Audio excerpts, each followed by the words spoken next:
nombreux pour la première conférence de Polymix, qui est la première, j'espère que c'est loin d'être la dernière. Je me présente, je suis Adrien Chatrou, le coprésident de Polymix avec Camille Plan.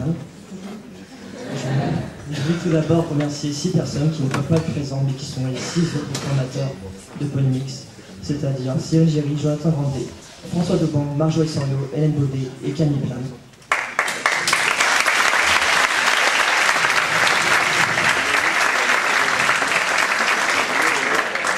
Les autres remerciements vont aller à M. Gauss, Mme Barthes, le BDM, qui vient prendre une photo pour immortaliser ce moment, et à la sécurité qui nous donne un grand coup de main.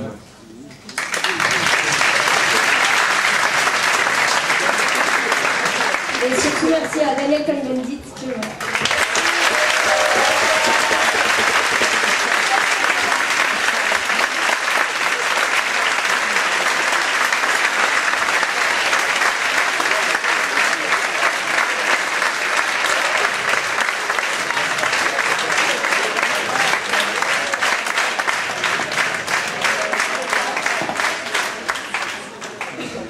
Tout de suite, Camille Leroy va introduire l'invité avec un biais d'humeur retraçant sa vie.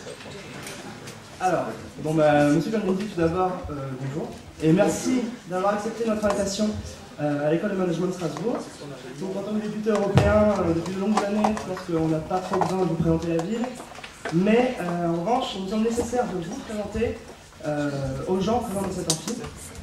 Donc, qui est donc Daniel Cohn-Bendit, hein? Un révolutionnaire de 68, une figure écolo, un fervent défenseur de l'Europe fédérale, ou alors tout ceci en même temps. Donc nos parents se souviennent de vous comme Daniel Rouge, en mai 68, ou inscrit sur la liste noire de l'université, vous occupez la Sorbonne comme les autres étudiants. Notre génération, à nous, on voit plutôt comme un membre des Verts qui n'a pas sa langue dans sa poche. On vous voit régulièrement vous emporter lors de débats concernant l'avenir d'une UE mise à mal. Mais pourquoi un personnage tel que vous cherchait-il en 68 et cherche encore en 2011 la provocation face aux interlocuteurs? Donc, fils de parents juifs réfugiés,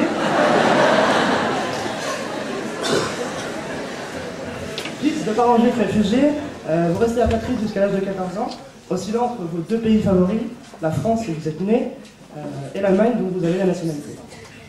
Vous êtes dans une école près de Francfort où vous faites votre éducation politique, mais aussi du théâtre, ce qui vous sera pour vous une arme plus qu'utile dans vos débats futurs. Vous étudiez la sociologie à Nanterre, lorsque commence le mouvement contestataire de mai 68, auquel vous participez activement. Haï des autorités, interdit de séjour en France, vous êtes pour les étudiants un symbole de rébellion, et ils vous soutiennent, grâce à un slogan désormais connu, nous sommes tous des juifs allemands.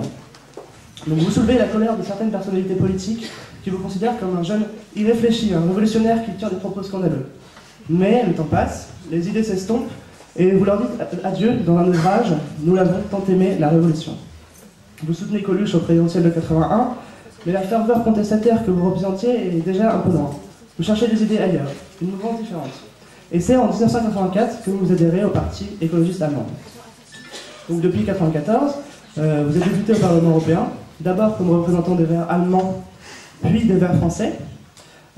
Jamais vous ne demanderez la double nationalité, car vous ne vous pas président, même si vous êtes à la tête de la liste Europe Écologie. Tout ceci ne vous empêche pas de contester les idées d'autres politiques.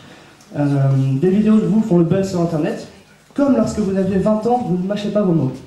Vous pestez contre Le Pen, père et fille, qui vous traite de pédophile. Vous déclarez à Beyrouth face à des millions de Français qu'il ne sera jamais président, vu son manque de charisme.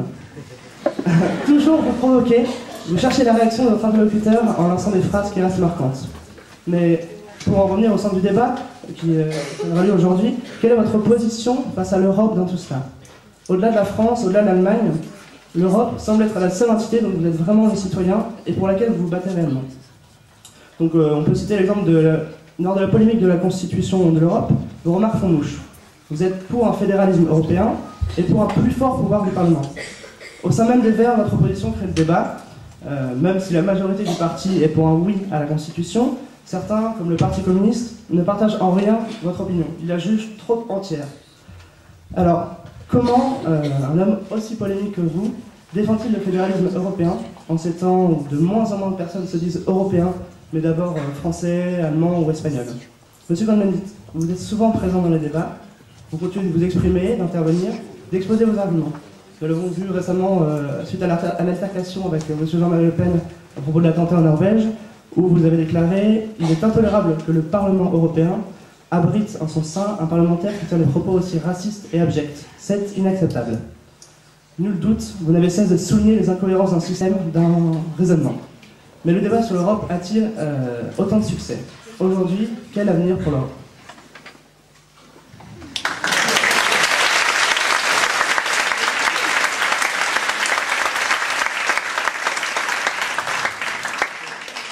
Vous avez bien sûr un droit de réponse. Vous avez bien sûr un droit de réponse. Je commence à répondre. Je crois que c'est assez simple, en fait, de donner une réponse. Nous sommes confrontés à plusieurs crises en même temps. La crise financière, la crise économique et la crise écologique. Et on peut très bien essayer de trouver des réponses nationales à ces crises, on n'y arrivera pas.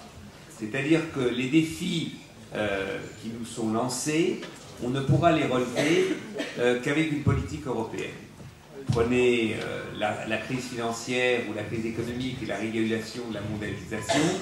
La régulation de la mondialisation, on n'y arrivera qu'avec un positionnement européen. C'est-à-dire qu'on ne pourra en fait proposer, par exemple, à l'Organisation mondiale du commerce, à l'OMC, une régulation qui intègre les paramètres de la régulation écologique ou des régulations sociales, si l'Europe, en tant qu'Europe, met ses propositions en avant et essaye donc d'influencer d'une manière positive les débats à l'OMC.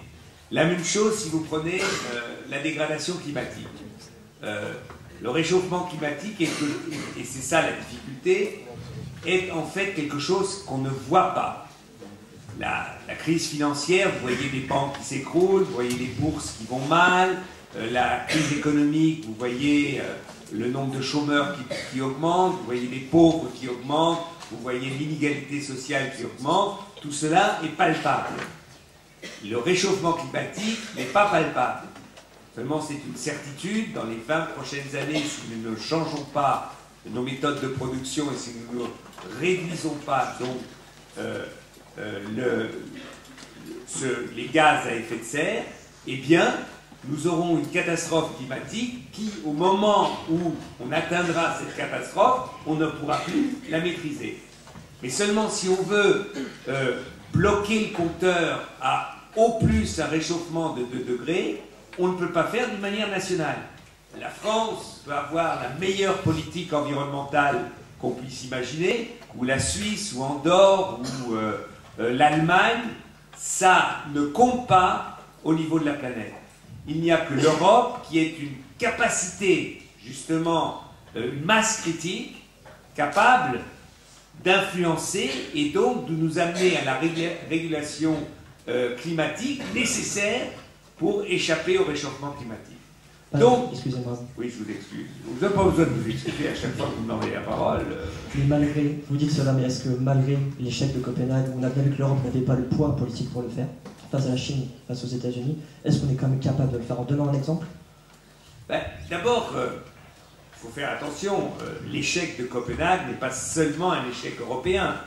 Et si vous dites malgré, le problème il est le suivant, ça ne passe que par une position commune de l'Europe, non pas simplement pour donner l'exemple, mais pour être capable d'entraîner les autres forces, c'est-à-dire les pays émergents, d'un côté, et aussi de se confronter avec, par exemple, les États-Unis, qui sont des climato-sceptiques quand même très très dangereux. Donc, si vous voulez, ce qu'il faut comprendre, vous pouvez toujours me dire, ça n'a pas fonctionné. Ça ne fonctionnera que si on arrive à mettre l'Europe en marche. Sinon, de toute façon, ça ne fonctionnera pas. Donc, l'échec ou la difficulté de Copenhague, on retrouvera Rio plus 20 dans un autre, vous avez Durban maintenant après Rio plus 20, et vous verrez qu'il n'y a qu'une position européenne capable d'entraîner les autres pays, et non pas une position simplement de la France ou d'un des autres pays membres. Si on revient sur la crise qui est plus économique, la crise de l'euro, on entend parler tous les jours, l'Europe a traversé de nombreuses crises et ça a été des occasions d'évoluer vers plus de fédéralisme. On a eu la crise, on peut prendre de la politique de la chaise vide par un général de Gaulle, on peut parler de Margaret Thatcher avec un One Money Pack. Est-ce que vous pensez que la crise actuelle... Ça, c'est tous des exemples de moins de fédéralisme. Ces crises-là, la crise de la chaise vide ou la crise en Angleterre qui rentre dans l'Europe et qui ne peut pas payer, c'est justement en fait remettre le principe communautaire et le fédéralisme en question. D'accord, vous vouliez poser une question. Ma question, c'est tout simple, c'est que vous nous dites qu'on doit donner l'exemple sur l'écologie, on doit donner l'exemple en étant ensemble, mais on voit bien qu'avec la crise économique, Angela Merkel, avec Nicolas Sarkozy, se réunissent, prennent des décisions, et quand on vit à l'étranger, on voit, notamment par exemple au Portugal, que les gens sont très choqués de voir que ce sont deux responsables qui prennent des décisions pour tout le monde. D'abord, Sarkozy et Merkel proposent et ont une influence, que je trouve dangereuse, au Conseil. Mais ce n'est que le Conseil qui décide, ce n'est pas eux qui décident. C'est le poids commun de la France et de l'Allemagne qui entraîne une certaine décision. Oui, c'est choquant. Et ça, c'est le débat politique. Je veux dire, le grand problème de l'Union européenne aujourd'hui, après, disons, la ratification du traité de Lisbonne. Et après la ratification du traité de Lisbonne, on s'est aperçu, en fait, que la plupart des gouvernements n'avaient pas lu le traité de Lisbonne. Et il y a, depuis le moment, justement, de la ratification, un combat entre les institutions européennes, et surtout le Parlement européen, et le Conseil européen, c'est-à-dire le Conseil des gouvernements, un bras de fer sur l'interprétation du traité de Lisbonne. Est-ce que le traité de Lisbonne, c'est un renforcement de la coopération intergouvernementale, ou c'est un renforcement de l'idée communautaire, donc des institutions communautaires, c'est-à-dire la codécision avec le Parlement et le renforcement de la Commission européenne. Et alors on a, si vous voulez, une situation perverse aujourd'hui en Europe, c'est que le Conseil, et surtout Mme Merkel, M. Sarkozy, et tous les chefs de gouvernement conservateurs ont, avec leur majorité, imposé un président de la Commission comme M. Barroso, qu'en même temps, et donc imposé, parce qu'ils avaient aussi, il faut dire, la majorité au Parlement européen, et maintenant ils nous disent, mais on ne peut pas laisser la responsabilité à la Commission parce que M. Barroso est incapable. Donc ils nous disent, nous avons été des incapables à mettre un incapable au pouvoir de la Commission, et maintenant il faut qu'on continue en tant qu'incapable parce qu'on ne peut pas laisser agir un autre incapable. Tout ça n'est pas tout à fait cohérent, je l'avoue, mais c'est ça le problème. Et le problème, si vous voulez, aujourd'hui, c'est que, et c'est la difficulté de l'Europe, il ne faut pas nier, l'Europe est au milieu du gué aujourd'hui. C'est-à-dire qu'on a, tout le monde comprend qu'on a une évolution incroyable, depuis une cinquantaine d'années avec cette communauté européenne, cette Union européenne qui renforce la souveraineté européenne, et en même temps, de plus en plus dans les pays face à la crise, on a peur de cette souveraineté européenne et on veut revenir à une addition des souverainetés nationales. Mais pour prendre les décisions nécessaires, justement, la souveraineté nationale correspond souvent à un égoïsme national. Et c'est pour cela que les décisions communautaires sont très difficiles. De plus, vous avez, si on prend par exemple, je crois que la crise grecque, ou la crise grecque, et les réponses qu'on essaie de donner à ces crises sont assez symptomatiques. Vous avez donc, en ce moment, disons, un bashing des Grecs en disant ils ne veulent pas travailler, ils sont toujours dans les cafés, et en fait, on doit payer pour eux. Et, par exemple, il y a une corruption incroyable en Grèce. Peut-être, visiblement. Mais où il y a corruption, qui est le corrupteur? Toujours la question.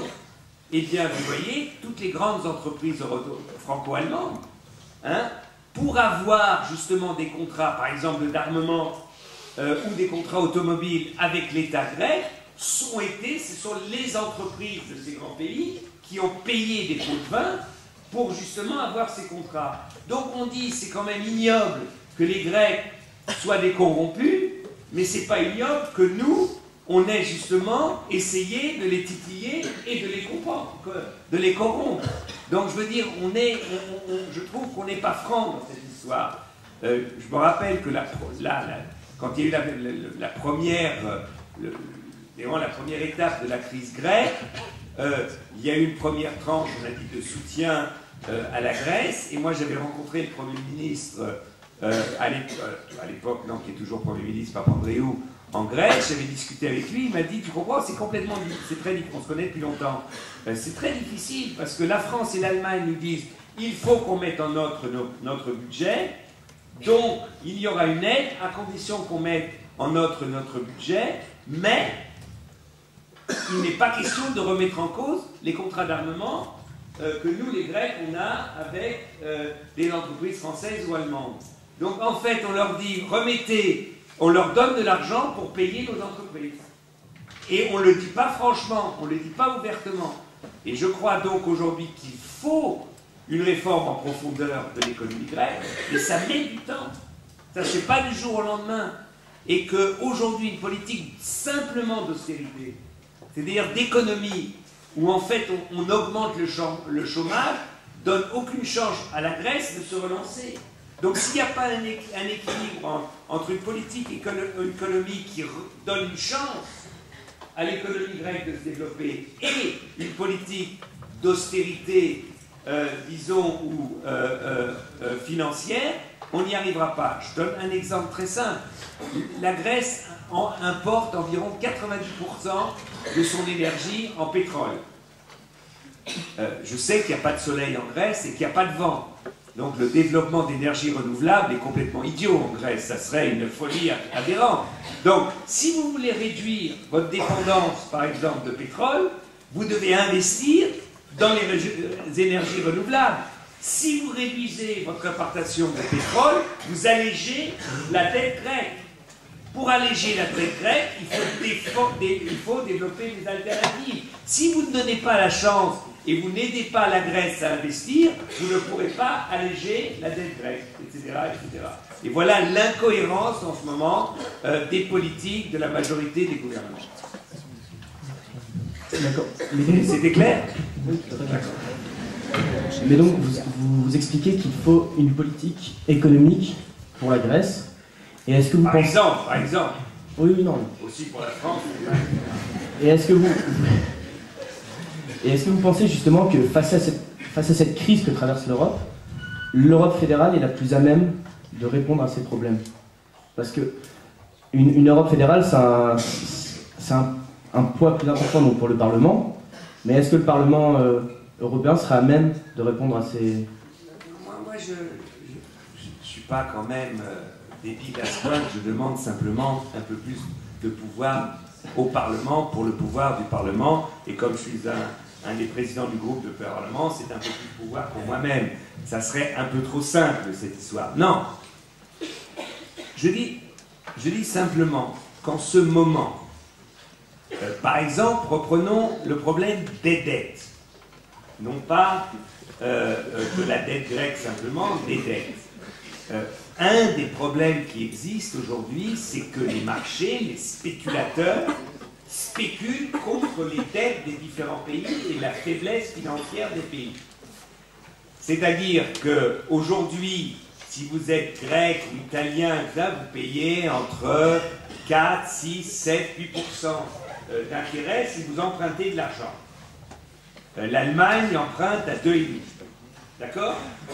Donc il y a cette idée de communautariser les dettes. Qu'est-ce que ça veut dire? Communautariser les dettes, c'est de dire on crée un fonds européen qu'on appelle des eurobonds, c'est-à-dire qu'on permet de mettre en commun les dettes et l'Europe émet des fonds et tous ceux qui ont maintenant des dettes empruntent à une moyenne de 3,5%. Alors, la proposition qui est maintenant sur la table, c'est de dire si vous prenez 60% des dettes d'un pays, que ces 60% soient couverts par des eurobonds, et qui, aujourd'hui, vous empruntez à 3,5, la Grèce ferait, en économie d'intérêt de l'argent, économiserait la moitié en intérêt. Et d'autres pays, disons 30%, 40%. Et il y aurait la stabilité, disons, de la coopération européenne. Alors, évidemment, en Allemagne, ils vous disent, oui, mais nous, on emprunte à 2,5, il y a une dette allemande aussi qui existe, donc on y perd. Non, parce qu'on pourrait échelonner et donner à l'intérieur des eurobonds des prêts différents selon la stabilité, mais ce n'est pas le marché, les spéculateurs qui décideraient ça, mais la gouvernance économique, c'est-à-dire un gouvernement économique et la Banque Centrale Européenne. Donc, face à la crise, le renforcement de l'Europe communautaire, c'est-à-dire un renforcement du fédéralisme européen, permettrait une autre capacité de répondre à la crise de la dette. Mais il n'y a pas seulement la crise de la dette, il y a aussi le problème, j'en ai parlé pour la Grèce sur l'investissement. Aujourd'hui, nous avons besoin, et alors là, tous les pays européens, pour sortir de la crise économique, d'un investissement, disons, sur les grands travaux, développement contre la dégradation climatique, ce qu'on appelle, nous, le Green New Deal, c'est-à-dire relancer une politique d'économie d'énergie, une politique donc d'économie d'énergie, c'est-à-dire dépenser, avoir besoin de moins de chauffage, c'est-à-dire de revoir l'étanchéité des habitats, etc., de développer les transports en commun, les liens les grandes liaisons européennes de chemin de fer, etc., etc. Et pour cela, vous auriez des eurobonds qui permettraient d'investir au niveau européen. Donc, je dis, face à la crise économique, vous avez sûrement dû, dans votre école de management, vous avez des cours d'économie, et pour reprendre l'idée de Keynes, mais l'idée de Keynes non pas au niveau national, c'est pour ça que nous avons, nous les Verts, j'ai lancé le mot d'ordre, Keynes à Bruxelles. L'échelle pour relancer l'économie par l'investissement public, c'est justement l'échelle européenne. Et pour cela, donc, je ne dis pas, c'est pas, si je veux donc un renforcement de l'Europe communautaire, donc d'accélérer la fédéralisation de l'Europe, c'est pas simplement pour le Parlement européen, mais c'est parce que alors les institutions européennes devront justement surveiller et contrôler ce développement. C'est-à-dire que vous aurez dans la souveraineté partagée entre les États et l'Europe, vous aurez un contrôle parlementaire européen et des contrôles parlementaires nationaux. Si je peux juste un instant revenir sur M. Barroso. Monsieur Barroso. Vous avez parlé de M. Barroso, vous avez parlé d'incapable. Pourquoi vous... Oui, c'est un peu rapide, hein, c'est un peu rapide. Pourquoi ne pas voter une motion de censure contre M. Barroso?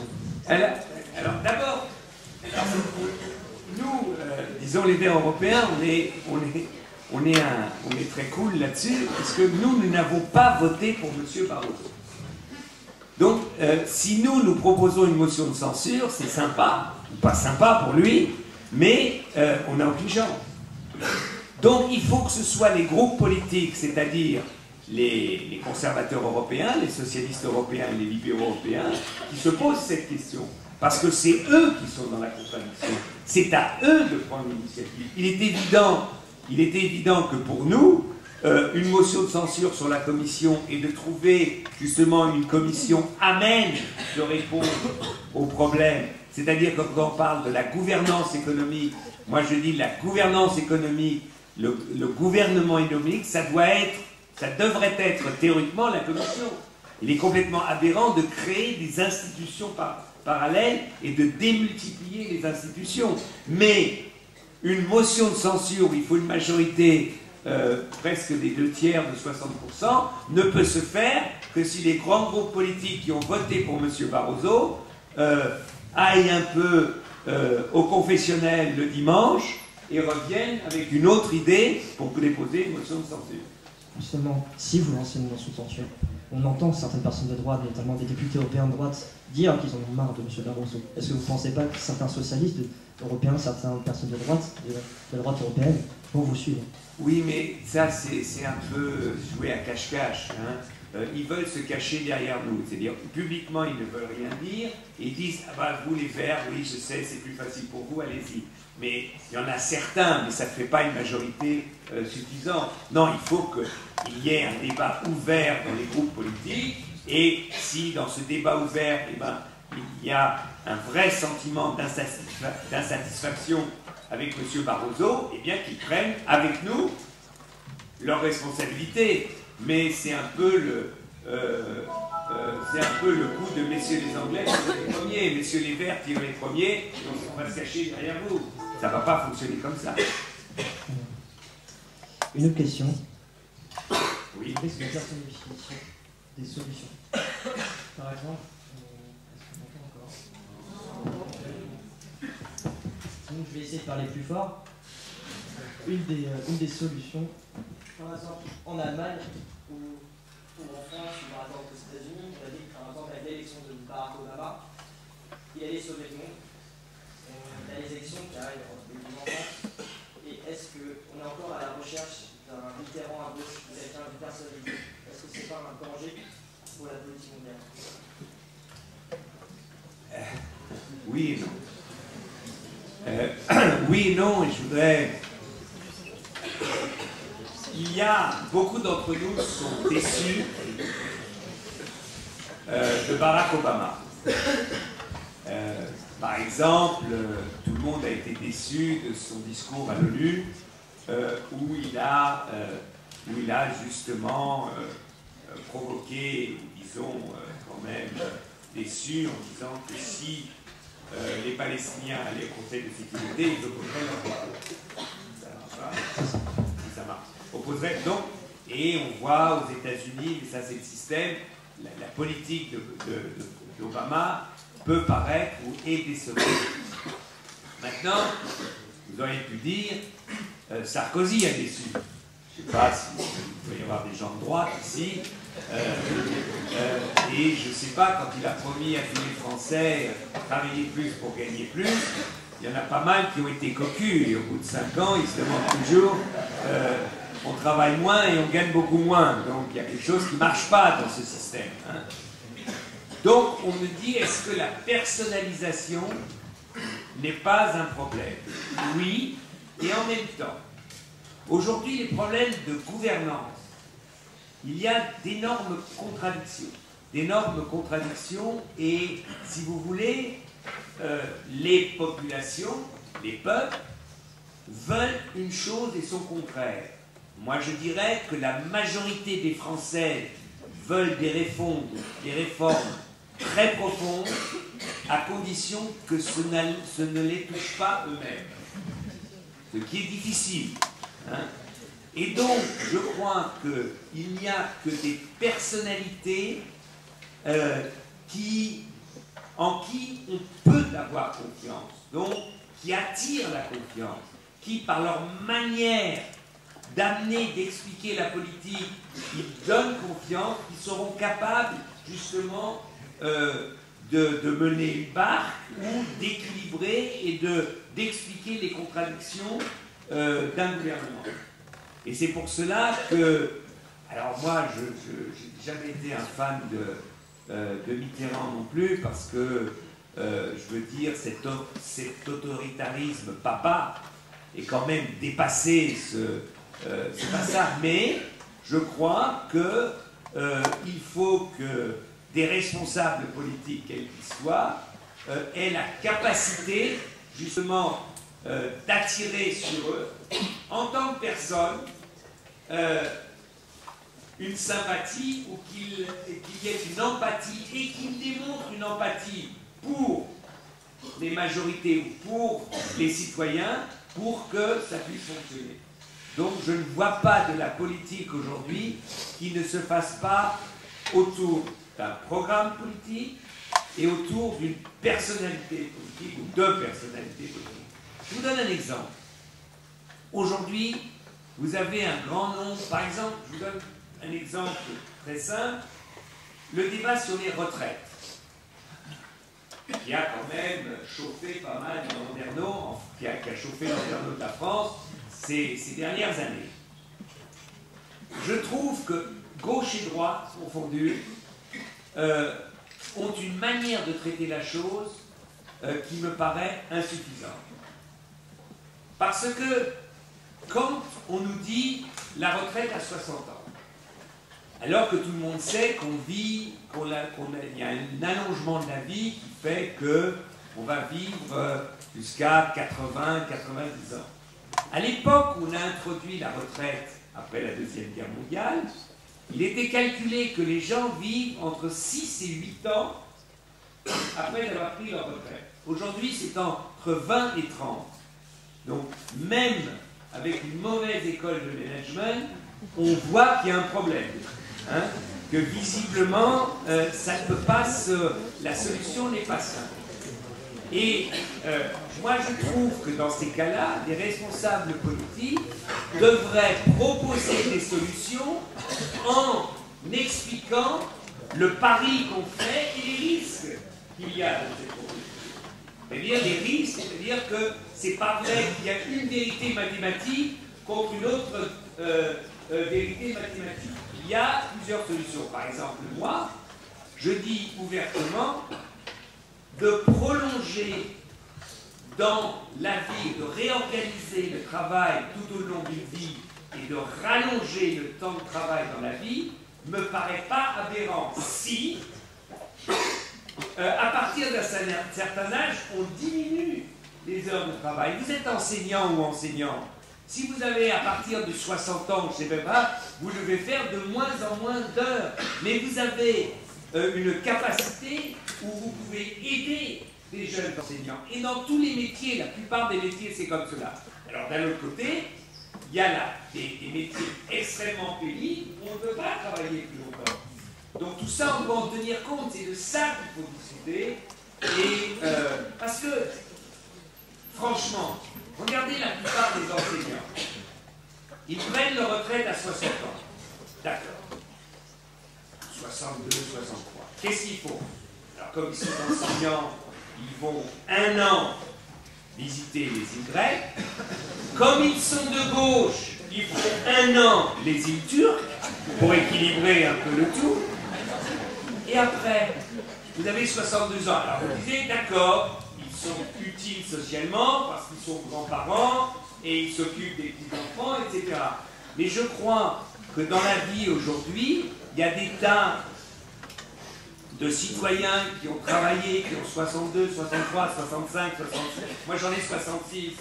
Hein, moi, je veux bien continuer à travailler et de rééquilibrer mon temps de travail.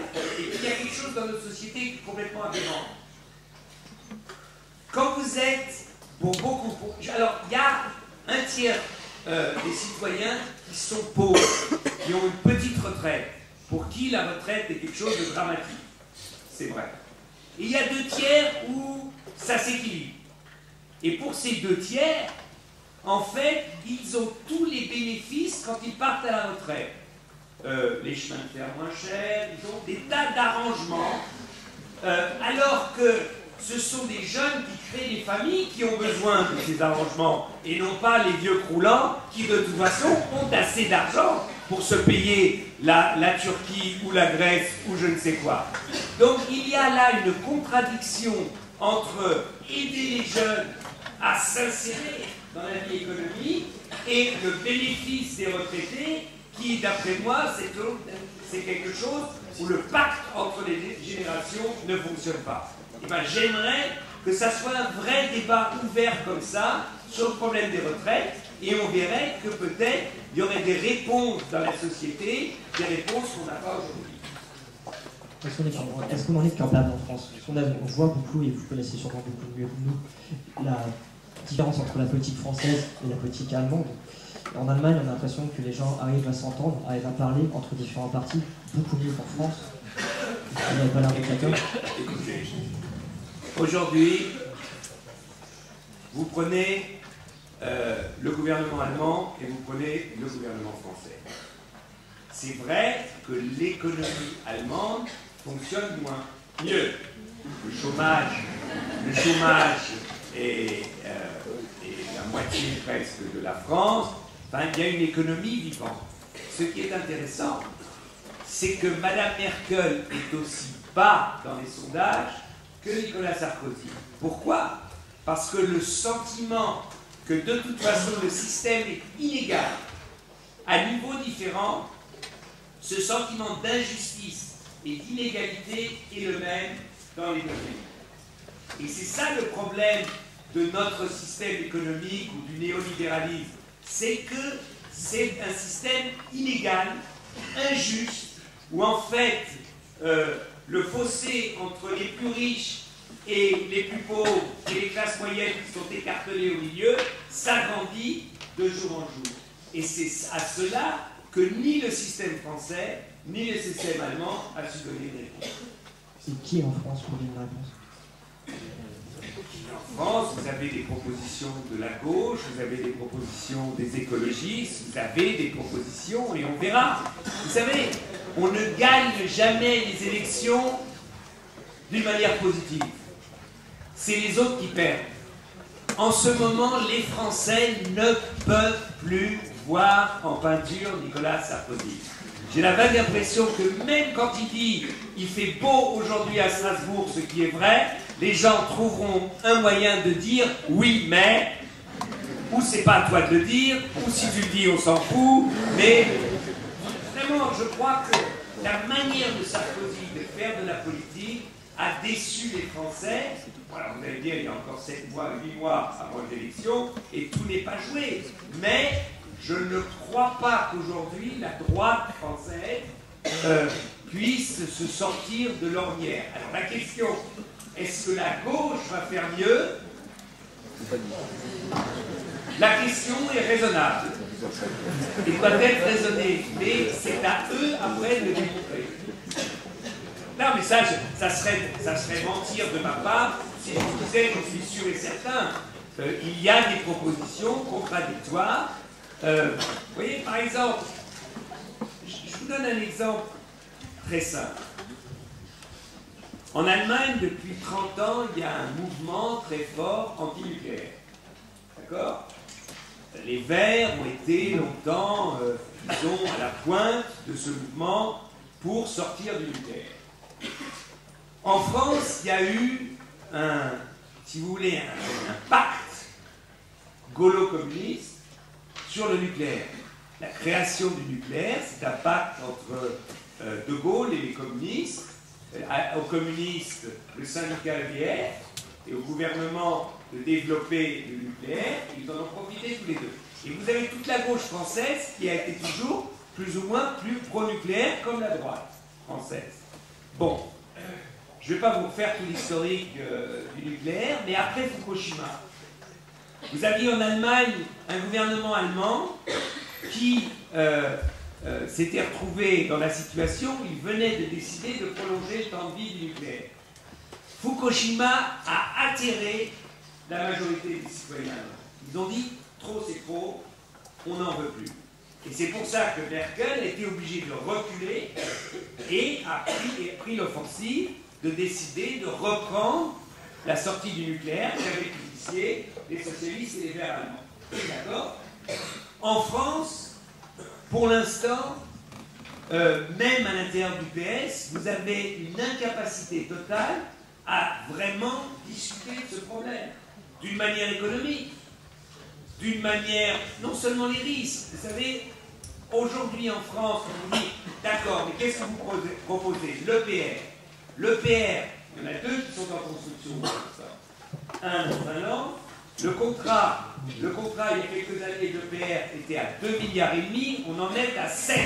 Il n'est toujours pas fini. Ça fait 5 ans de retard. La même chose pour Flamanville. Bon, au moins on pourrait se dire, il y a un problème avec le nucléaire, c'est quand même très cher.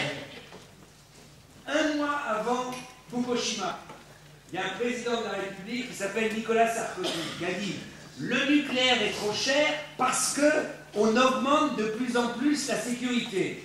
Vous croyez qu'après Fukushima, il est redit la même chose? Vous voyez arriver vers les citoyens, il disait bah, vous savez, on va le faire moins cher, on va baisser la sécurité des centrales nucléaires. Évidemment que non. Hein, donc aujourd'hui, vous avez en France près de 50 centrales nucléaires. Vous pouvez augmenter les centrales de 50, 60, 70. Et à un moment, une centrale s'arrête. Il va falloir les renouveler. Si aujourd'hui les centrales coûtent environ 7 milliards et vous renouvelez 40 centrales, ça fait 4 fois 7 28. Je vérifie vos tables de mathématiques. D'accord. Hein, mais ça fait quand même beaucoup d'argent. Et ce que je voudrais, c'est qu'on me dise comment on va mobiliser cet argent et est-ce que les énergies renouvelables ne sont pas une autre solution. Mon problème, c'est que je ne veux pas qu'on décide aujourd'hui qui a raison, qui a raison. Est-ce que ce débat a lieu publiquement en France aujourd'hui? Non, l'économie la plus productiviste qu'on peut critiquer, l'allemande. Vous croyez que les grandes entreprises allemandes, que le parti de droite allemand sont à tel point suicidaires qu'ils veulent revenir au temps de la bougie en Allemagne? Évidemment non. Et la preuve, c'est que depuis que la sortie du nucléaire a été décidée, il y a maintenant 12 ans en Allemagne, on est passé en énergie renouvelable de 2% à 22 ou 24%. Donc, mais parce qu'on a décidé qu'aujourd'hui, il est évident qu'avec l'arrêt du nucléaire, il y a une nouvelle économie avec création d'emplois, d'énergie renouvelable et d'économie d'énergie qui s'est développée en Allemagne, qui ont créé des postes de travail. Est-ce qu'on a ce débat en France? Non. Et c'est ça, je veux dire, la faiblesse, si vous voulez, de la classe, des classes politiques en France. Une autre faiblesse peut-être, je ne sais pas. À part les écologistes, il faut dire qu'il y a, si de temps en temps, il faut dire quand ils font quelque chose de bien. Une dernière question avant les questions du public. Je vais citer quelques noms, je pense que tout le monde va la reconnaître. Thierry Gaubert, Zaïd Takiadine, Brice Hortefeux, ils sont tous soupçonnés en compagnie de Nicolas Sarkozy d'avoir participé à des rétrocommissions lors de la vente de matériel militaire au Pakistan. Soupçonnés. Le bonbon. Il y a les affaires DSK, il y a les affaires Tron, les ballettes. Ça fait beaucoup d'affaires. Est-ce qu'on peut dire... Faut pas tout mélanger. Hein. Oui, mais est-ce qu'on peut dire qu'il y a quand même une moralisation de la vie politique française avec toutes ces affaires? Il y a beaucoup d'affaires. Alors, moi, non, si, d'abord, oui, il faut une moralisation. Seulement, il faut faire attention de ne pas être plus hypocrite que les hypocrites. Un système politique, quel qu'il soit, est un système humain. Donc, je ne veux pas dire que si la gauche, imaginez, horreur, et imaginez que le gilet vert est 55% en France.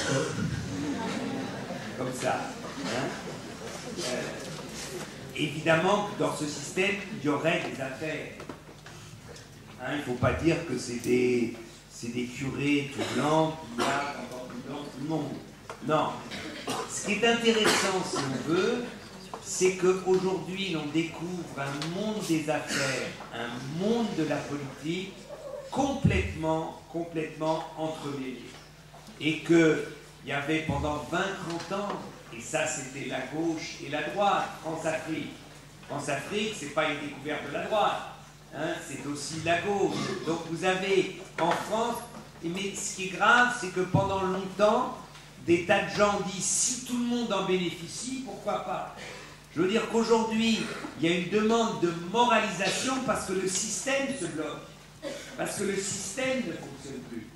Et que maintenant, il faut voir, il faut faire attention maintenant, quand on dit soupçon, moi je dis, il y a soupçon, rien n'est prouvé, et ça c'est le débat public, le débat juridique qui doit démontrer est-ce que Nicolas Sarkozy, qui était responsable de la campagne de Balladur, et que toute cette histoire de rétrocession est liée à la campagne de Balladur, est-ce que, de quelle manière Nicolas y était mêlé ou pas? Moi, je ne sais rien, hein, je veux dire, mais c'est vrai que tout son entourage, tout ça, c'est une histoire assez bizarre. Hein, assez bizarre qu'on a. Sur Strauss-Kahn, c'est pas la même chose. Sur Strauss-Kahn, moi je dis, ce je vous dis franchement, parce que je suis particulièrement touché, puisque moi je l'ai soutenu. J'étais pour Strauss-Kahn, je crois d'ailleurs qu'intellectuellement, toujours, c'était le meilleur candidat à la présidence pour sortir la France de la crise dans laquelle nous nous trouvons aujourd'hui. Intellectuellement. Humainement, c'est inacceptable. Alors je ne dis pas, moi je ne sais pas ce qui s'est passé dans la chambre 2068. Je n'y étais pas. Non, mais je l'ai vu à la télévision. J'ai vu Strauss-Kahn à la télévision et j'avoue que je suis extrêmement mal à l'aise. Extrêmement mal à l'aise. Pourquoi? Parce que d'abord, je ne sais pas si vous avez vu le montage, on nous a dit c'est un homme qui va parler sa vérité. Il a employé, il a copié à 100% la déclaration de Clinton après l'affaire Lewinsky. Il a dit c'était un acte inapproprié. Clinton a dit, alors justement inapproprié, qui parle comme ça en France, hein? Vous avez fait quelque chose, bon, et on a dit, et Clinton a dit it was inappropriate. Après il a dit c'était moralement, c'était pas une erreur, c'était moralement inacceptable. Et, hein, une faute morale. Et camarade Clinton a dit it was a moral fault. Et après, qu'est-ce qu'ils ont fait tous les deux? Je m'excuse auprès de ma famille, à qui j'ai fait beaucoup de mal. Bon, c'était les mêmes mots. Donc c'était une opération de com. Totale. Je trouve, moi, que où on va à la télévision, lui, pour dire je veux vous dire sincèrement, non pas m'expliquer ce qui s'est passé, de décrire, de faire un mauvais speech porno. Non. Non, je veux qu'il y ait quand même une... Et puis alors, ce qui était horrible, c'est que donc la femme, c'est elle la coupable. Et depuis Adam et Ève, c'est toujours les pauvres femmes qui rendent les mecs complètement dingues. Et les mecs, ce sont vraiment, ils sont un peu légers, mais s'il n'y avait pas les femmes, tout irait bien. Hein, voilà un peu, on avait un peu cette impression avec quand il sort le rapport du procureur, où il ne dit pas, d'ailleurs, ce qu'il y a dans ce rapport. Dans ce rapport, il y a marqué que le tout a duré 6 minutes.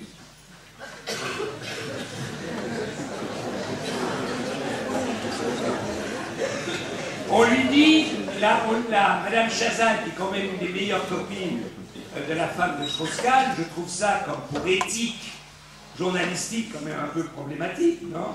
Bon, mais ça les regarde. Hein?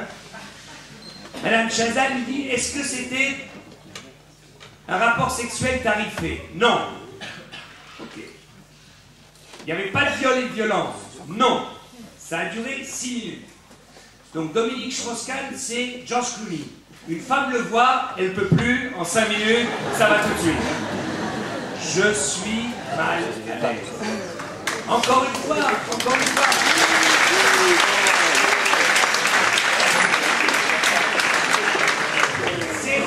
Tout ça, c'est un lien encore plus. Je suis mal à l'aise. Cet homme était pratiquement président de la République. Il y était pratiquement, et cet acte a manqué ou pas, tout ça, moi je vous dis, je ne comprends pas.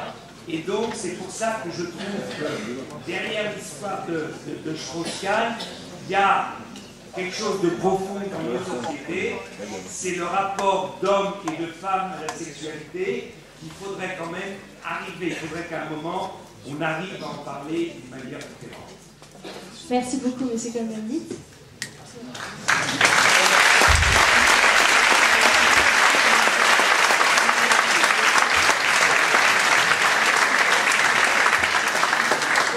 On va passer maintenant aux questions du public.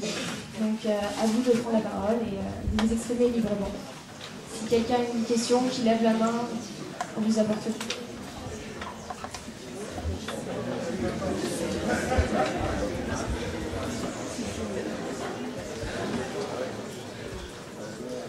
Bonjour, je m'appelle Patrick.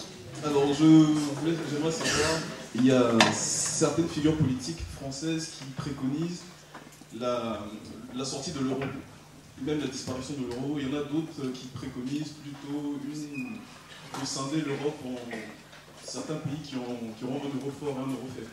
Et j'aimerais savoir quelle est votre position par rapport à cela et qu'est-ce que vous préconisez à ce niveau-là. Alors, disons, il y a deux cas de figure sur d'abord la sortie de l'euro. Vous prenez une économie plutôt faible, comme l'économie française.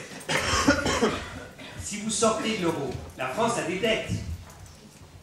Si la France sort l'euro et reprend le franc aujourd'hui aurait une valeur au plus 60% de l'euro. C'est-à-dire que vous avez une baisse de 40%, et c'est pour ça qu'on dit sortir de l'euro pour plus de compétitivité. Oui, mais vos dettes augmentent de 40 à 50%, parce que vos dettes sont en euros. Et les gens disent, ah bah oui, maintenant vous avez plus de francs, bah alors ça fait du franc. Non, pas du tout. Ils disent, voilà la valeur de vos dettes. Si vous sortez de l'euro et que vous avez une dévaluation, eh bien, vous aurez une augmentation incroyable de vos dettes. Donc ceux qui disent sortir de l'euro disent n'importe quoi. Vous ne pouvez sortir de l'euro qu'au moment où vous n'avez pas de dette. Et encore, ça c'est autre chose. Mais déjà avec des dettes, c'est quelque chose d'incongru.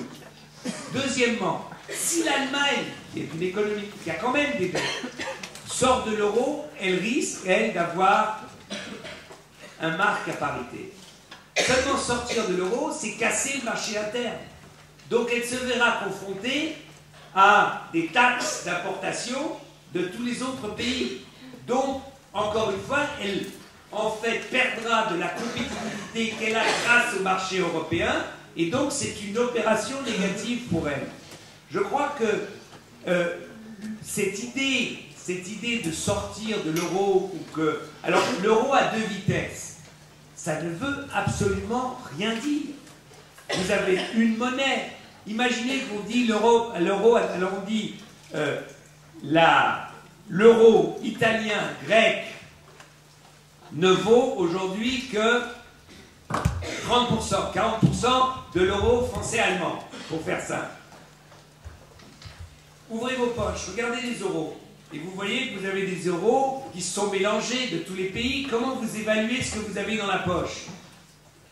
Deuxièmement, comment, dans les échanges, vous arrivez à vous arranger avec ces deux monnaies différentes? Donc, l'euro à deux vitesses, c'est sortir de l'euro. On en revient au problème de sortir de l'euro.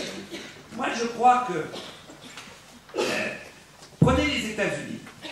Les États-Unis, aujourd'hui, vous avez une monnaie, vous avez un État fédéral, vous avez une grande autonomie fédérale et un État fédéral, vous avez un État comme la Californie, qui a plus de dettes que proportionnellement, que la Grèce, que l'Italie, etc. La Californie est à la faillite, alors que c'est économiquement un des États les plus dynamiques. Et c'est vrai que la Californie fait partie de la zone dollar et qu'elle est protégée par le dollar. Et avec toutes les difficultés qu'il y a pour l'économie américaine et toutes les solutions qu'on préconise aux États-Unis, il y en a une qu'on ne préconise pas, c'est la sortie de la Californie de la zone dollar. Donc je trouve que ce sont des propositions où personne ne va jusqu'au bout. C'est ce que je disais tout à l'heure. Alors définissez les risques d'une telle sortie. Moi je crois qu'aujourd'hui c'est en accentuant justement la capacité communautaire à répondre à la crise que nous en sortirons tous ensemble. Et que si on affaiblit même ce qu'on appelle les franges de l'Europe, les franges faibles, le Sud, etc., en fait, on mettra en péril tous les pays de l'euro, même les pays les plus forts.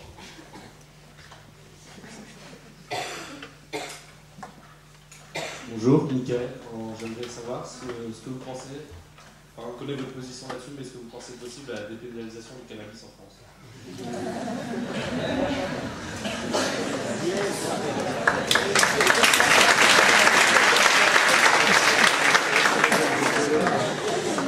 Écoutez, pendant campagne européenne de 1999, il y a eu ce débat à la télévision et on m'a demandé est-ce que vous fumez? J'ai dit non parce que j'ai jamais fumé, mais moi je prends ça dans des petits gâteaux au chocolat. Et il y a eu tout un truc sur les space cakes de Dany. Hein? Je suis absolument pour la dépénalisation. Je crois qu'aujourd'hui, en fait, la pénalisation de drogues douces est en fait une aide aux mafias du monde. Plus la pénalisation est dure, plus le prix des drogues monte, plus effectivement on fait des affaires de plus en plus rentables. Donc comment arriver à responsabiliser les citoyens face aux drogues, qui sont des problèmes, comme l'alcool. Comme l'alcool. Je veux dire qu'aujourd'hui, il faut que les jeunes, les enfants, les jeunes apprennent à vivre et à consommer l'alcool. On voit qu'il y a des tas de drames. Les personnes n'imagineraient en France qu'on interdise, qu'on arrive à la prohibition comme il y avait aux États-Unis dans les années 20. Donc moi je suis pour une dépénalisation, pour une responsabilisation. Et sur les drogues dures, moi je me rappelle, j'étais adjoint au maire de la ville de Francfort, c'était en 89-90. Le grand débat, et on ne pouvait pas autoriser la dépénaliser, les drogues douces, etc., mais c'est sur l'héroïne. Il y avait à l'époque à Francfort par an entre 90 et 100 morts d'overdose. On a développé toute une politique de santé avec de la substitution, méthadone, etc. Et vous aviez, c'était l'horreur pour la droite. Vous acceptez les drogues. Et même on a développé un programme pour les plus accros d'héroïne sous contrôle médical. Aujourd'hui, même la droite allemande approuve ce genre d'expérience dans les villes. Je crois donc qu'il ne s'agit pas de dépénaliser, mais je crois qu'aujourd'hui, on se sort. Bonjour, monsieur Cohn-Bendit. Moi, ce que je trouve bizarre, c'est qu'il y a des tas de jeunes filles qui viennent, c'est toujours les garçons qui passent. Je ne sais pas si c'est la raison du différence. Je m'appelle François Gobert. Et en fait, je suis un peu gêné parce qu'on vient de me piquer ma question liée au cannabis. Mais ce que je trouve génial, c'est que vous venez de redire, comme vous l'avez fait au Grand Journal la semaine dernière, que vous aimiez bien les space cakes l'autre fois. En fait, ce que je vais faire aujourd'hui, c'est que je vais vous offrir des gâteaux au chocolat.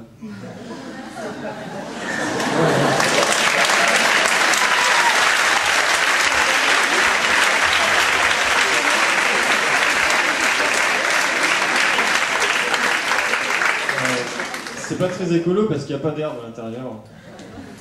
Vous savez, j'ai un certain âge. Alors, j'ai pas dit que j'ai dit même au Grand Journal. Voilà, vous en consommez plus à cause de votre âge. Voilà. Voilà, je sais, mais voilà, c'est aussi pour ça que j'en ai pas mis, mais aussi je me suis dit, il faut pas trop déconner parce que. C'est dangereux. Parce que voilà, ça peut être vraiment dangereux. D'accord, c'est sympa. Voilà, et comme vous allez le voir, c'est pas moi qui les ai faits en fait. Hein.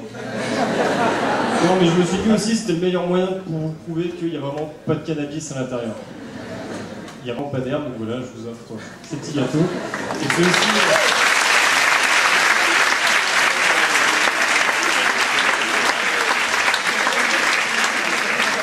Voilà, c'était juste pour vous faire un petit clin d'œil et pour vous remercier d'être venu à l'UM Strasbourg, et peut-être aussi parce que vous avez une petite faim.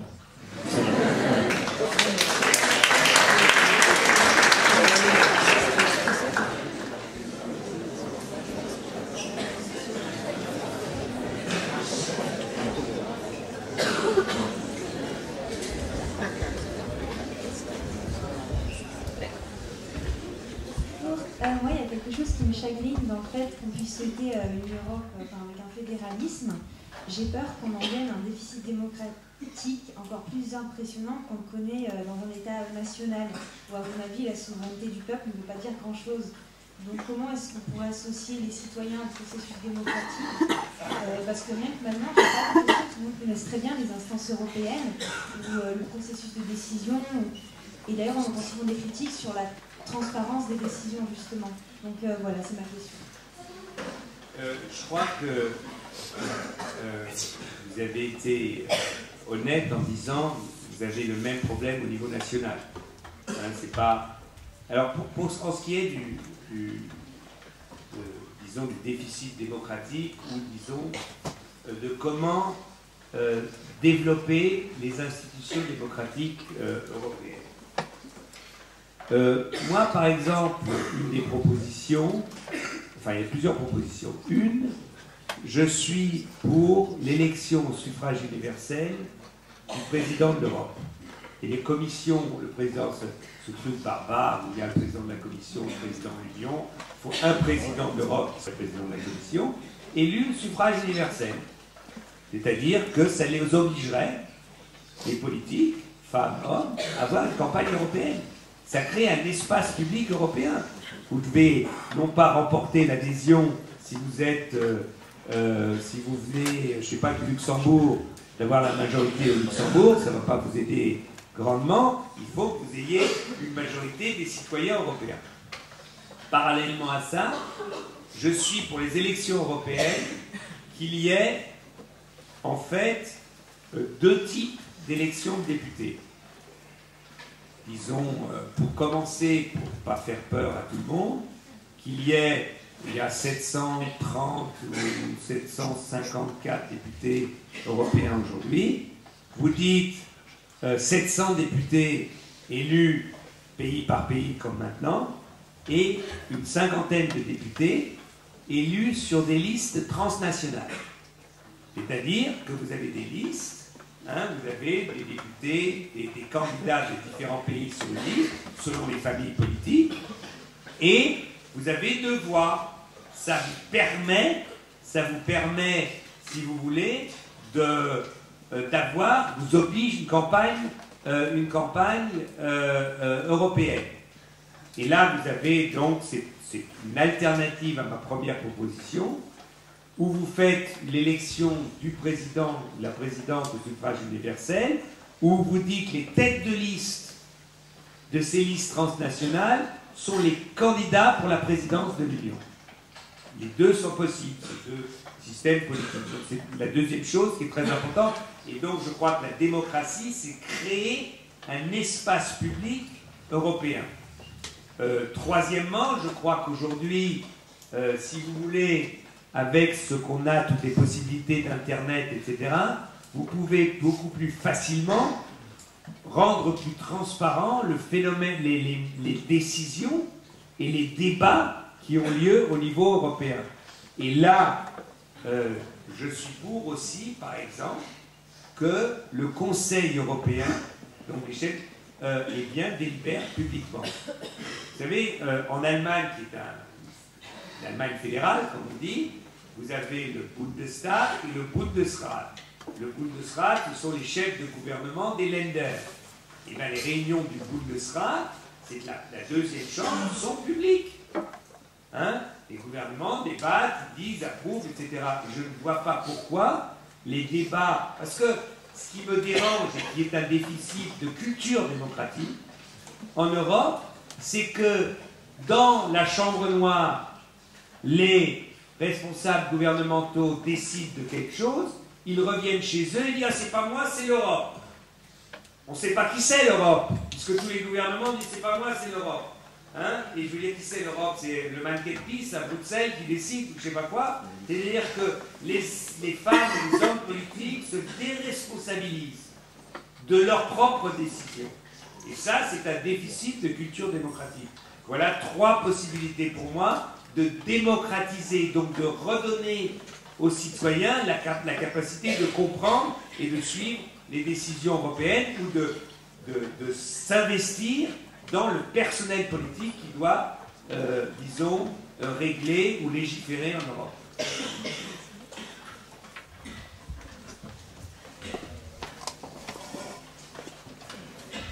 Bonjour, je m'appelle Eudicia. Je voulais savoir si vous pensez qu'il était censé de vouloir poursuivre l'élargissement de l'Union européenne alors qu'il y a plein de crises, par exemple la crise de la dette ou la crise climatique, la crise de souveraineté.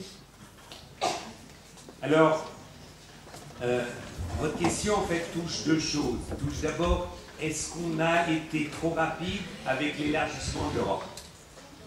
Et je répondrai à ça. Et deuxièmement, après, est-ce qu'on doit accentuer et quelles sont les perspectives d'élargissement? Vous savez, c'est une des questions les plus difficiles et qui est en moi-même contradictoire. Je comprends tout à fait, et d'ailleurs on le voit, l'élargissement quand on est passé de 12 à 27 a fait exploser la culture politique européenne. Seulement, il faut comprendre que nous avons été poussés par l'histoire. À partir du moment où les barbelés entre l'Est et l'Ouest sont tombés, à partir du moment où le mur de Berlin est tombé, les Polonais, s'ils ne faisaient pas partie de l'Europe et qu'ils n'ont pas signé par exemple le traité d'Europe dans les années 50, ce n'était pas parce qu'ils ne voulaient pas, c'était parce qu'ils étaient occupés. Et donc à partir du moment où ils sont devenus des pays souverains face aux problèmes politiques, pour quelque chose qui est compréhensible, pour justement se faciliter la vie et faciliter la vie de leurs citoyens, ils ont demandé l'adhésion à l'Union européenne et ont fait d'énormes efforts pour se mettre en adéquation.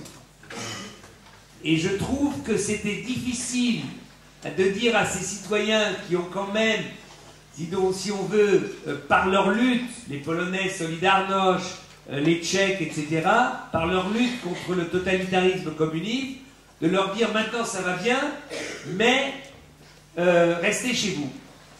Alors moi je crois qu'aujourd'hui, on a mal compris les problèmes et on aurait dû imaginer une transition d'intégration plus conséquente mais plus lente. Je crois que c'est un des résultats de ma réflexion sur ces contradictions. Et je crois que, d'ailleurs, on n'a pas été très lucide dans les décisions de comment on accepte, est-ce qu'on accepte que la Roumanie ou la Bulgarie soient à niveau pour entrer dans l'Union européenne. Je crois qu'on n'a pas osé regarder la réalité de ces pays et de l'évolution de ces pays. Donc je vous rejoindrai sur de dire qu'on a été trop rapide, mais on aurait dû inventer un système. La situation de la Bosnie, qui est une situation très difficile. Pourquoi? Parce que la Bosnie a une constitution qui ne peut pas s'intégrer dans l'Union européenne parce que, en conséquence de la guerre de Bosnie qui y a eu lieu, c'est une constitution ethnique. Par exemple, le ministre des Affaires étrangères bosniaque pendant des années était un ressortissant bosniaque d'origine juive. Comme il ne faisait pas partie, il n'était ni croate, donc catholique, ni serbe, donc orthodoxe, ni bosniaque, donc musulman, il ne pouvait pas être président de la République. Puisque la définition de la constitution bosniaque, c'est qu'il faut que ça soit à tour de rôle un serbe, un orthodoxe, un serbe orthodoxe, un bosniaque musulman ou un croate catholique. Mais pour changer la constitution bosniaque, il faut détricoter l'accord qui a été fait à Dayton, qui a permis l'arrêt de la guerre. Et aujourd'hui, on s'aperçoit que les cocus de l'histoire en Bosnie, ce sont ceux qui ont été les premières grandes victimes de la guerre, les Bosniaques et les musulmans bosniaques.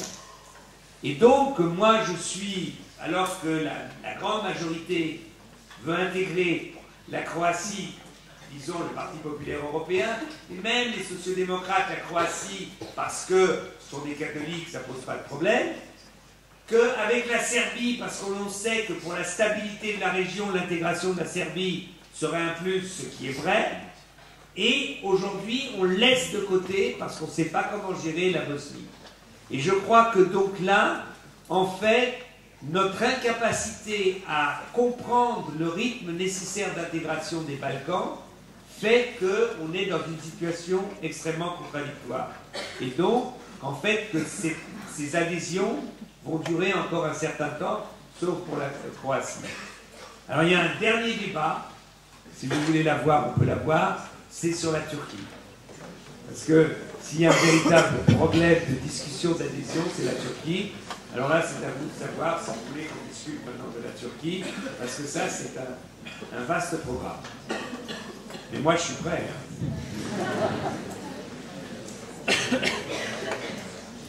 Bonjour. Bonjour Monsieur Comendi. J'avais juste une question. Tout à l'heure, on a évoqué le problème d'une possible sortie de l'euro, et tout de suite, vous avez parlé du problème de la dette et de l'augmentation de celle-ci en cas de sortie de l'euro. Mais que dire à ce moment-là des pays qui ne connaissent pas cette dette et qui n'ont pas de reconnaissance au niveau des décisions que l'Europe prend, par exemple au niveau du soutien, des votes de soutien, de participation des pays à la dette européenne et en particulier. J'ai pas compris. Je vais le faire plus court alors. Par exemple, en Autriche, on ne connaît pas le même problème de dette et on estime qu'on a moins de pouvoir de décision, ce qui est vrai, au niveau des votes de soutien par rapport à ces packages de soutien à la dette, et on estime qu'on n'a pas cette puissance de soutien. Ça doit être pris à l'unanimité.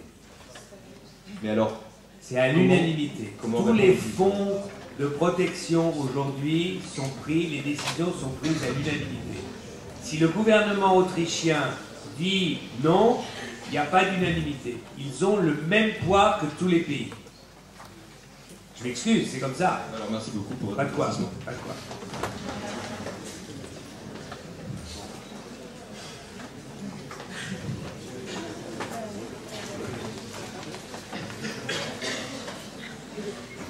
Donc bonjour monsieur, je présente Nicolas. Ceux qui me connaissent ici ils savent déjà à peu près la question que je vais poser. Mais en fait, vous parlez souvent du projet fédéraliste européen, mais moi j'aimerais vous parler du projet fédéraliste français. Je sais que votre collègue Madame Joly était présente à l'université du RPS, donc Région et Peuple solidaire, donc beaucoup de partis régionalistes bretons, basques et alsaciens, Storyland pardon, était là. Donc ce projet fédéraliste pourrait-il être possible en France? Donc dans ce cas-là, reviendrions-nous à l'alsacien en Alsace? Connaîtrions-nous véritablement notre vraie histoire à nous, et pas l'histoire que nous dicte l'école de la République? On nous donne souvent le projet de M. Philippe Richert, qui est le conseil d'Alsace, mais un conseil d'Alsace, on en a un tous les 10 ans, c'était en 80, en 90, on avait le droit. On en a eu un vrai en 1911 grâce à l'Allemagne, donc désolé d'être un peu germanophile sur ce coup-là. Alors la France peut-elle fonctionner comme le modèle allemand? Merci. C'est aux Français de décider.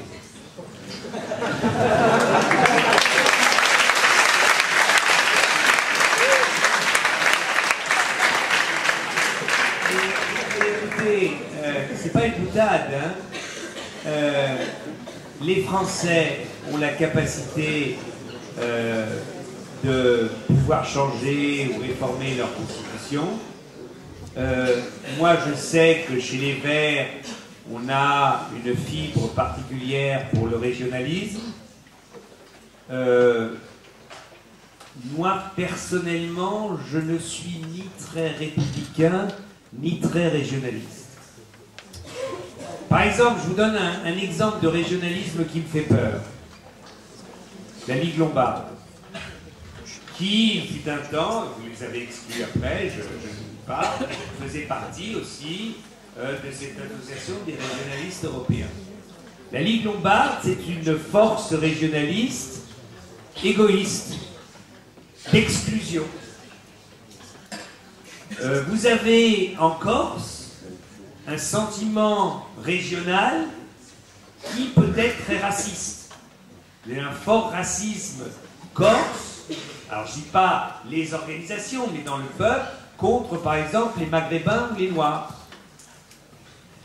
Donc, de reproduire à un niveau régional les mêmes tares qu'on a au niveau républicain, j'ai pas trouvé encore la solution. Je comprends la revendication, et là je suis d'accord avec vous, que l'école républicaine qui a un peu masqué les différences et même a terrorisé les différences, que vous le critiquiez, je suis tout à fait d'accord.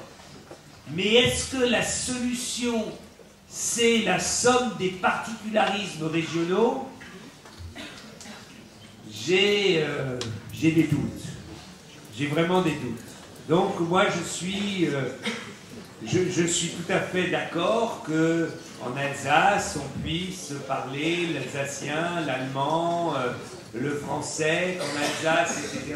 Mais vous savez, j'ai eu une forte discussion avec des Basques, parce que dans notre groupe, les régionalistes sont dans le groupe vert. Et à un moment, donc, il y avait un débat sur l'autonomie du Pays Basque, l'indépendance du Pays Basque. Et j'ai demandé aux députés basques de notre groupe, d'accord, mais pourquoi vous faites, je leur ai dit, mais pourquoi vous ne faites pas un référendum? Demandez un référendum en Pays Basque sur l'indépendance, oui ou non? Il me dit oui, mais il faudrait d'abord définir qui a le droit de voter. Tout d'un coup, j'ai eu un doute. Tu veux dire quoi? Ah oui, ils ne peuvent voter que ceux qui ont du sang basque. Pas les immigrés.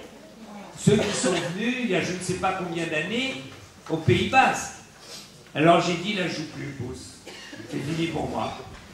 Parce que cette histoire du sang basque ou du sang français ou du sang allemand, ça revient au mouvement qu'on a aujourd'hui. Alors je ne dis pas que c'est ça RPS, hein. Je dis mes craintes et tout ça. C'est-à-dire, vous avez aujourd'hui des mouvements en Europe, les vrais Norvégiens, les vrais Finlandais, les vrais Hollandais, les vrais Français, alors on me dira après c'est les vrais Alsaciens, les vrais Basques, les vrais, je sais pas d'où, tu vois. Et tout ça, moi c'est, je sais pas, je suis, pour le dire, I'm not convinced. Je suis pas tout à fait convaincu et mal à l'aise. Mais je comprends que d'un autre côté, il y ait une volonté de faire éclater la chape d'un républicanisme très autoritaire. Ok? Je m'excuse, c'est un peu touffu. Hein? Bonsoir Monsieur Cohen-Dit. On connaît votre franc-parler. Est-ce que vous soutenez Eva Joly quand elle dit qu'il faut supprimer les grandes écoles?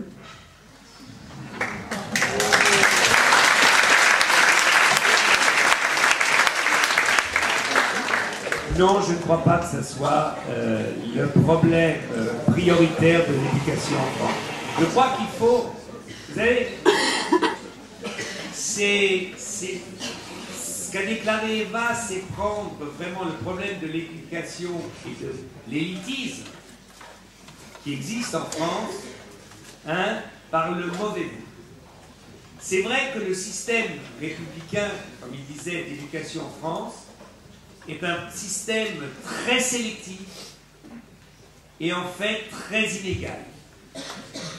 Et d'ailleurs, ce qui est intéressant, c'est si vous prenez la population en France et le changement des populations en France dû aux vagues d'immigration, par exemple, le système républicain face au changement en France a autant échoué que le système sélectif allemand, que le système par pilier hollandais, que tous les systèmes. Et je crois que au lieu de se poser la question des grandes écoles, ça on verra, moi je voudrais qu'on se pose la question du primaire, du secondaire, et qu'on se pose la question de l'égalité des chances, hein, dans le primaire, dans les collèges, etc.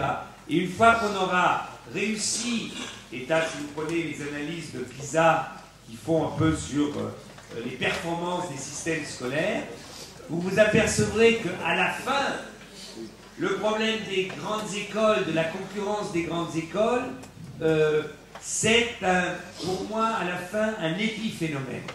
Il faut dire une chose, d'un autre côté, c'est par exemple que la classe, ou disons la classe politique, les classes politiques en France et la grande administration venant de l'ENA, c'est quand même une monoculture qui n'est pas très efficace.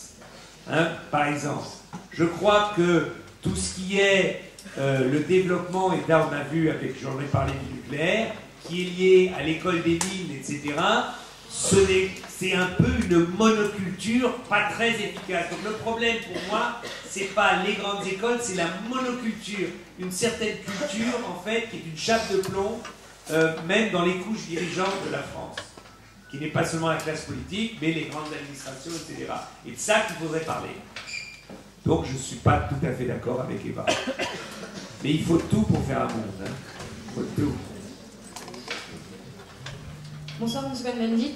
Moi, je voulais savoir si vous ne pensez pas finalement qu'on ne sera jamais prêt à faire ce que les Allemands ont fait, c'est-à-dire prendre une décision aussi tranchée sur le nucléaire, tout simplement parce que les Français eux-mêmes ne sont pas capables de prendre des décisions aussi tranchées à l'heure actuelle.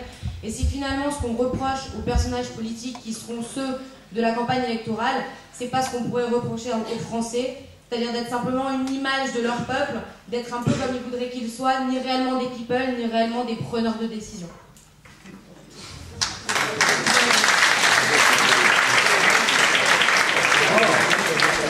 Carla est quand même people, hein. Non, moi, alors, je vais vous dire, moi, je crois que la décision tranchée du gouvernement allemand est due à un débat très intensif dans la société allemande pendant 30 ans. Vous savez, une des raisons, par exemple, pourquoi une fois la gauche allemande, c'est-à-dire les Verts et les sociodémocrates, ont décidé une première fois de la sortie du nucléaire, c'est parce qu'il y a eu les Verts d'un côté, mais 2 congrès du Parti social-démocrate allemand sur le nucléaire, c'était vraiment un sujet de société. Et la France, pour la France, le nucléaire a toujours été quelque chose de secret. Hein, la France, par exemple, est le seul pays du monde qui ait développé la théorie que le nuage de Tchernobyl avait intégré, c'était les paramètres de l'Hexagone pour éviter la France. Hein. Et je crois, il y a eu très peu de discussions à l'époque. Un grand commis de l'État venant de l'école des mines, je crois M. Poiteux, si je me souviens à l'époque, est allé à la télévision, il dit mais non, n'ayez pas peur, les enfants, tout va bien, la France n'est pas touchée, et la France était contente à dormir.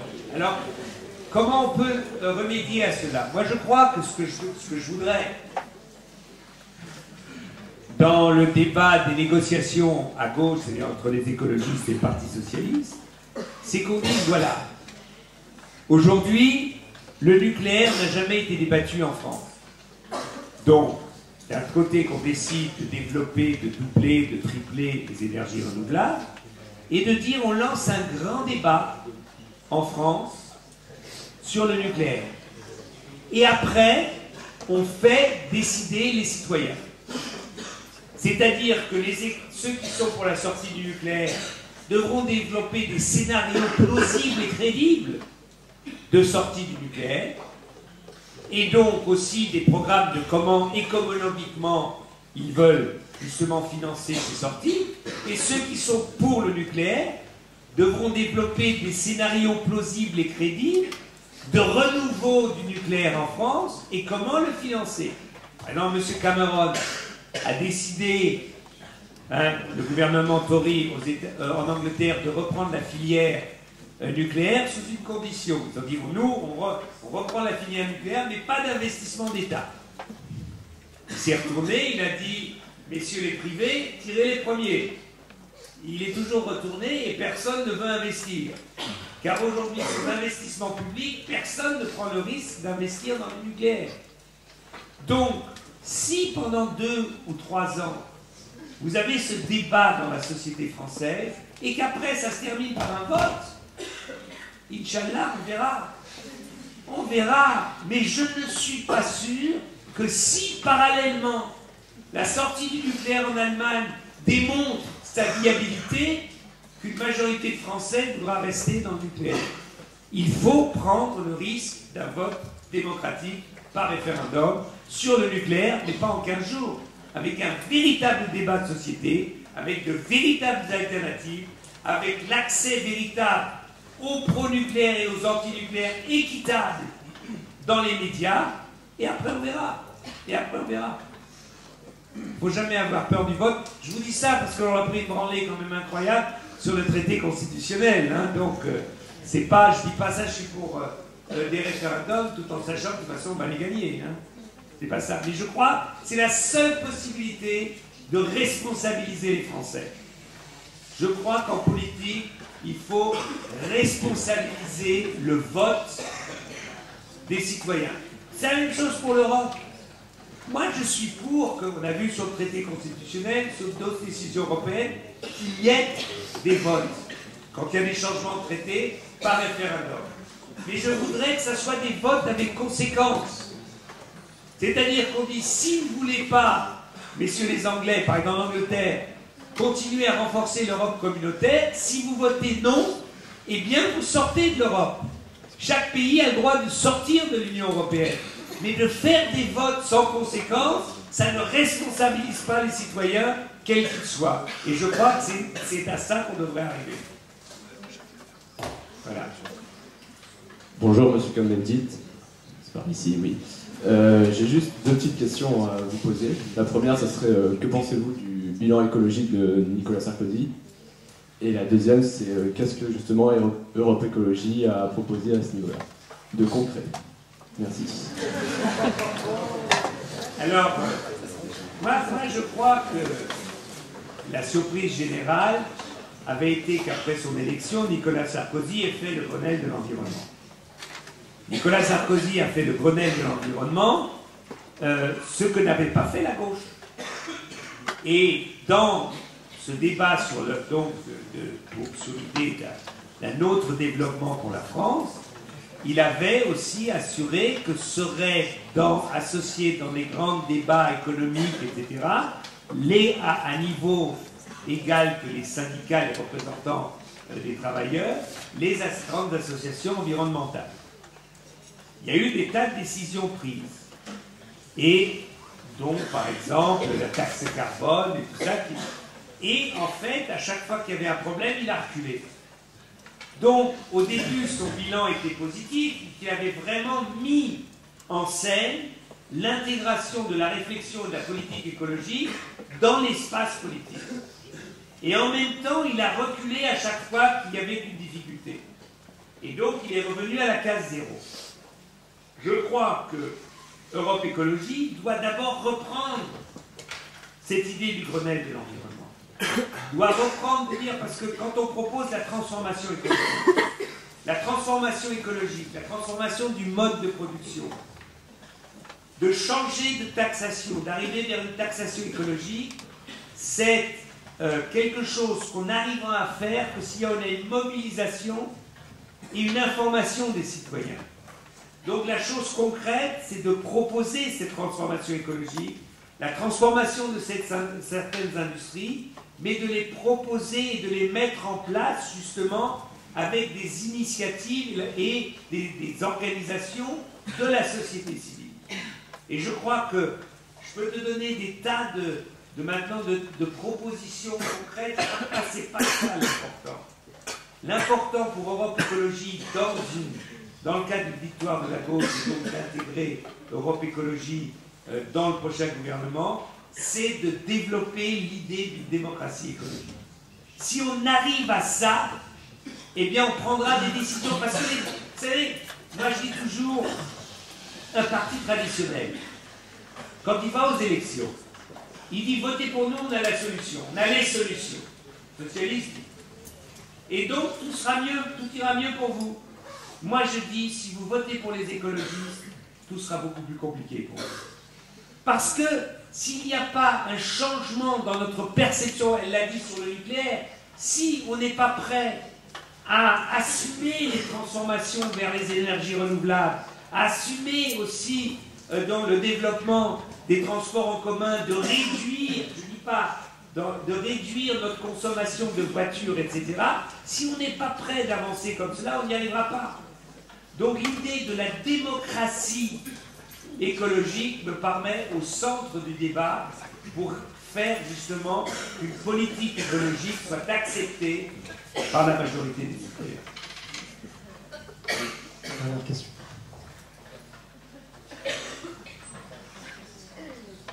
Bonsoir, monsieur Cohn-Bendit. Moi j'avais une question. En fait, je trouvais que vous aviez un parcours assez atypique, voire paradoxal, parce que dans votre jeunesse, vous étiez engagé au sein de l'extrême gauche, vous êtes un des principaux acteurs du mouvement 68. Et aujourd'hui, vous dites clairement favorable au capitalisme, mais vous n'êtes pas contre l'idée que l'écologie s'inspire de l'économie de marché et leur capitalisme. Je me demandais si l'écologie n'est pas compatible avec l'économie de marché. Et ici, est-ce que vous ne pensez pas que l'écologie ne devrait être ni de droite ni de gauche?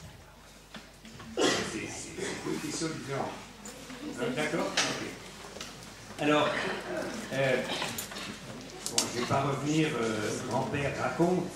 Hein. Moi, parce que vous avez dit extrême gauche, et donc vous allez décrire la extrême gauche, moi j'étais libertaire anticommuniste, je ne faisais pas partie d'organisation communiste. Et alors, sans refaire l'histoire du mouvement ouvrier, vous savez qu'il y a de grands débats, Marx, Proudhon, etc., justement sur l'économie de marché ou l'économie d'État planifiée. Je crois que l'échec du socialisme, c'est-à-dire a été de croire, et donc du communisme, de croire que la planification et l'économie de marché et l'économie étatique soient plus efficaces pour répondre aux besoins de société. Je crois que le communisme a montré son inefficacité. Vous êtes d'accord là-dessus? À partir de là, on dit ou économie étatique, propriété, alors on peut être très socialiste et dit c'est la propriété collective des moyens de production. Et ça c'est de la poésie. De la poésie pour dire la réalité, c'est la propriété de l'État. Si on ne veut pas ça parce qu'on juge ça inefficace, on est dans une économie de marché. Et le débat aujourd'hui, c'est pas le capitalisme, c'est comment réguler l'économie de marché. Nous vivons dans un monde où on a, en fait, vous avez les religions normales, puis vous aviez une religion qui a émergé au début du siècle dernier, c'était la religion communiste. Et aujourd'hui, vous avez une nouvelle religion qui a émergé depuis une vingtaine d'années, c'est la religion néolibérale. Le marché règle tout.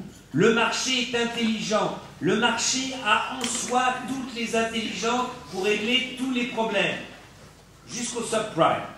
Où tout d'un coup, on s'est retrouvé vraiment les cocus de l'histoire. Enfin, nous, la plupart de ceux qui ne pouvaient plus payer. Et là, on a découvert que le marché était incapable, et alors sur l'écologie, incapable d'anticiper, de discuter l'avenir. Le marché ne connaît que le moment. Le marché ne peut pas discuter l'avenir. Qu'est-ce que sera la dégradation climatique? Et donc, ce qu'il faut décider pour éviter la dégradation climatique, le marché s'en fout. Il ne connaît pas. Ça, c'est pas dans son ordinateur. Et donc, à partir de là, aujourd'hui, je dis simplement, moi, il faut développer une politique de régulation des marchés. Et donc, c'est pas simplement dire oui au capitalisme. Et la deuxième partie de la question, c'est l'écologie est-elle de droite et de gauche? Ou de gauche? Ça, c'est effectivement une des grandes discussions que j'ai souvent avec mes amis d'Europe Écologie Les Verts. Moi, j'ai une histoire, vous avez dit, pas d'extrême gauche, libertaire, sur les problèmes de société, je suis positionné comme quelqu'un disons, de très progressiste. Mais c'est vrai que les problèmes de la survie de l'humain, de l'espèce humaine, la femme d'un capitaliste a tout le même intérêt qu'il n'y ait pas un réchauffement climatique qui balaye la planète qu'un ouvrier chez Peugeot. Donc c'est vrai que l'écologie défend l'intérêt de l'être humain, de l'espèce humaine. Et l'être humain, ou les êtres humains, on ne peut pas dire les bons, on va sauver ceux de gauche et on va laisser crever ceux de droite. Ça n'a aucun sens. Donc il y a dans l'écologie une véritable écologie de gens qui viennent de la droite, mais qui ressentent de la même manière le danger pour la planète de nos systèmes de production. Et que ça, il faut en parler, il faut en discuter. Donc l'écologie est aussi un pont, une passerelle entre des sentiments de préservation de gauche et de droite.